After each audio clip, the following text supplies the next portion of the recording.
তারপরে অনেক ডাকাডাকির পরে এসেছে পুচকু সোনা চলে এসেছে। করে দাও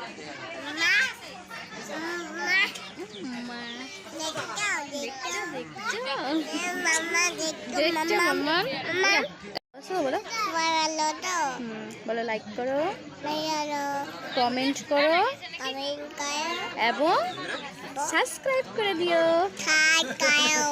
সাবস্ক্রাইব করে দিও। টাটা। তারপর চলে এসেছি বাড়ি, আর এসে আমি একটু বসলাম, কারণ দেখো আমার চোখ মুখের অবস্থা একদম ঘেমে আমি কি হয়ে গেছি, তাই একটু রেস্টের জন্য বসলাম। তারপরে আবারও যেতে হবে রান্নাঘরে, দুধ গরম করতে হবে, মুখ টুক ধুইতে হবে, ড্রেস চেঞ্জ করতে হবে, আমার অনেক কাজ। দুধগুলো গরম করে রাখিনি, চলো রান্নাঘরে একবারে গিয়ে রান্নাঘরেই দেখা হচ্ছে।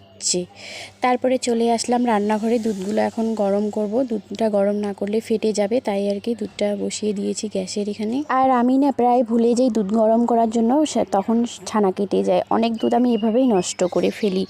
গাইস একদম মেকআপ টেকআপ সব উঠিয়ে চলে আসলাম, আর দেখো মুখের অবস্থা কেমন হয়ে গেছে। গালগুলো একদম দুদিন থেকে, মানে 2 দিন না কয়েকদিন থেকে আমার পুরোপুরি এত সাজা হচ্ছে যে কি আর বলবো।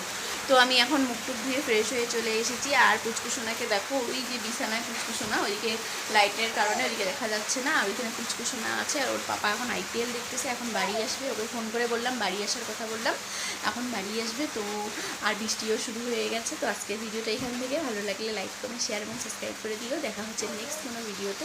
আর আজকের ব্লগটা একদম ছোট্ট একটা ব্লগ, যদি ভালো লাগে একটা কমেন্ট করে বললো কেমন হয়েছে, কেমন ভালো লাগলো কিনা সেটা জানিও। তো দেখা হচ্ছে নেক্সট ভিডিওতে, ততক্ষণের জন্য বাই।